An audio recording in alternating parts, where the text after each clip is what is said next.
আজকের আমি ছিলকাওয়ালা মসুর ডাল আর মুগ ডাল করছি। দুটোকে ভিজিয়ে রেখেছিলাম, এটাকে আমি ভালো করে ধুয়ে নিয়েছি।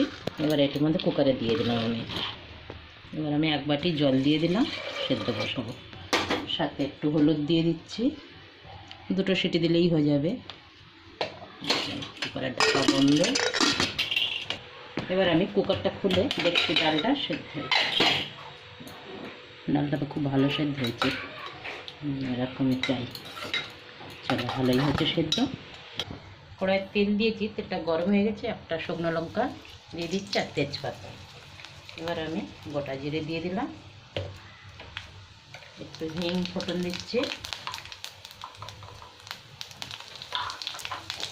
এবার আমি একটু রসুন কুচি দিয়ে দিচ্ছি এখানে।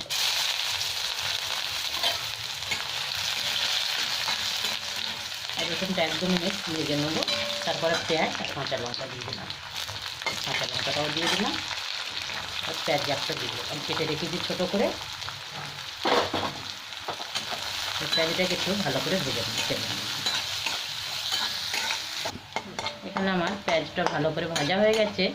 এবার আমি একটু মশলা দিয়ে দিলাম, করে দিয়ে দিচ্ছি অল্প নুন, দিয়ে দিলাম ধনে পাউডার, একটু কাশ্মীরি লঙ্কার গুঁড়ো, আর এখানে ভাজা জিরের পাউডারটা দিয়ে দিলাম। এবার এটা 1-2 মিনিট নেড়ে নিচ্ছি, দিয়ে একটা টমেটো খসে রেখেছি, এটা দিয়ে দেবো। ভালো করে মশলাটাকে কষে নেব। অল্প অল্প জল দিয়ে তাতে একটু জল, মশলার থেকে তেল ছেড়ে দিয়েছে আমার। এবার আমি ডালটা দিয়ে দিচ্ছি। এই ডালটা রুটির সাথেই খুব ভালো হয় খেতে, ভাতের সাথেও ভালো লাগে, কিন্তু রুটি পরোটার সাথে বেশি ভালো খেতে।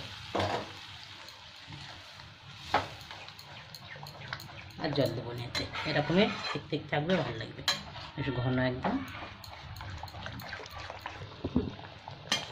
এখানে ডালটা আমার হয়ে গেছে। এবার আমি গ্যাসটা বন্ধ করে দেবো। খুব সুন্দর হচ্ছে ডালটা, খেতে খুব সুন্দর একটা সেন্ট আসছে।